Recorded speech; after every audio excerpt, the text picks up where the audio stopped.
ഈ വർഷത്തെ 7ാം ക്ലാസ്സിലെ മലയാളം ടെക്സ്റ്റ് ബുക്കിൽ ഒരു കവിത പഠിക്കാനുണ്ട്, കാടാരത്.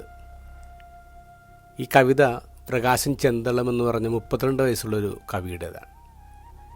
ഈ കവിയുടെ ലൈഫ് ഇൻട്രസ്റ്റിംഗ് ആണ്. കാരണം 9ാം ക്ലാസ്സിൽ പഠനം നിർത്തേണ്ടി വന്നു. 9ാം ക്ലാസ് കഴിഞ്ഞ് തൻ്റെ കൂട്ടുകാരൊക്കെ 10ാം ക്ലാസ്സിലേക്ക് പോയപ്പോൾ വീട്ടിൽ ദാരിദ്ര്യം കൊണ്ട് അപ്പൻ പ്രകാശനെ വിളിച്ചുകൊണ്ട് കമുകൻ തോട്ടത്തിലാണ് പോകുന്നത്, അടക്ക് പേർക്ക് ജീവിക്കാൻ.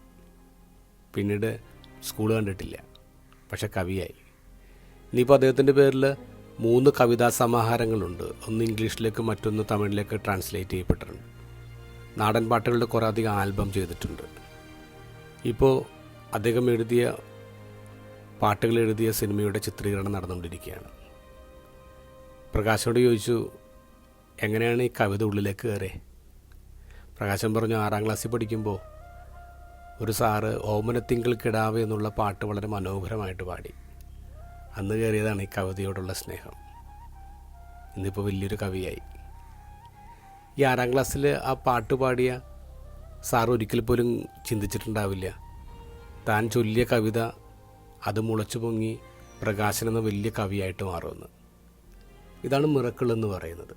വിധക്കാരനറിയാതെ, മണ്ണറിയാതെ ചിലതിങ്ങനെ വളർന്നു പൊങ്ങി വരും. ഇത് ഗോസ്പൽ ഈശോ പറയുന്നു, നിങ്ങൾ നിലം നോക്കണ്ട, നിങ്ങൾ വിതക്കുക. എല്ലാ നിലങ്ങളിലും അങ്ങോട്ട് വിതയ്ക്കുക. അത് കഥകളാവാം, നമ്മുടെ ചില അനുഭവങ്ങളാവാം. പക്ഷെ അതൊക്കെ ചില ആൾക്കാരുടെ ജീവിതത്തിൽ ഇങ്ങനെ തണലായി വിരിഞ്ഞു നിൽക്കും. Keep sowing. God is going to win.